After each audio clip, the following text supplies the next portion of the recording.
पूजनीय संत समाज, देश के वीर सपूत जो आज नहीं रह गए, देश के लिए, इस धरती के लिए बलिदान हो गए। वर्तमान में रहने वाले सभी भाइयों बहनों, आज हमें याद करना चाहिए, जैसा कि पूज्य संत श्री अशोक साहेब जी ने बहुत सुंदर ढंग से हमें याद दिलाया।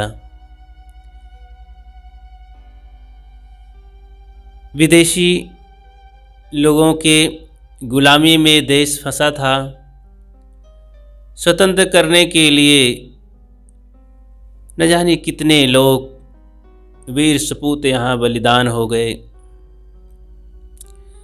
कितने लोग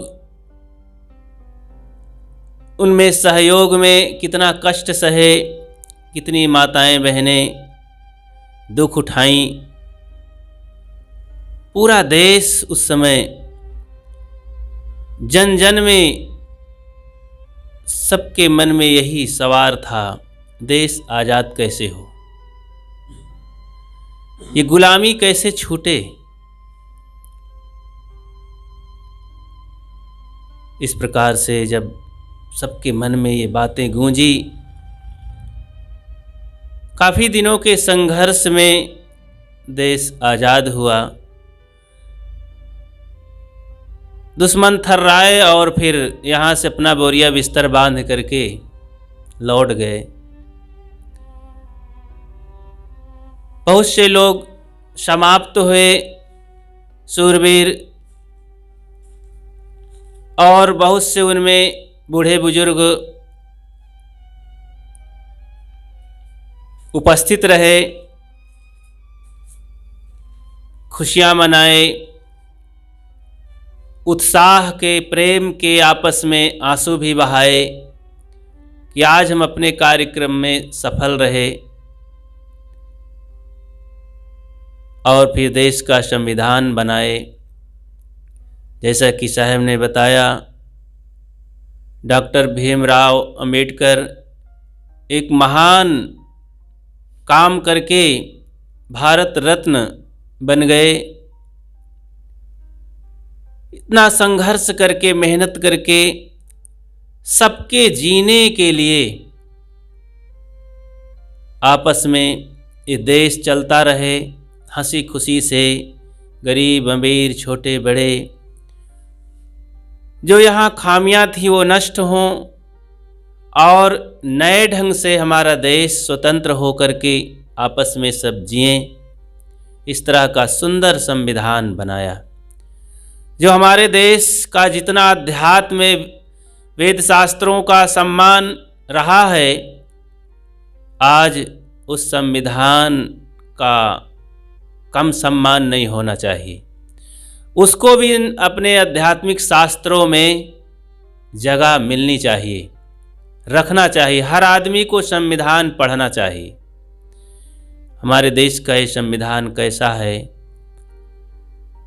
जब इसको पढ़ेंगे तब जानेंगे और जीने का भौतिक कायदा भी समझेंगे।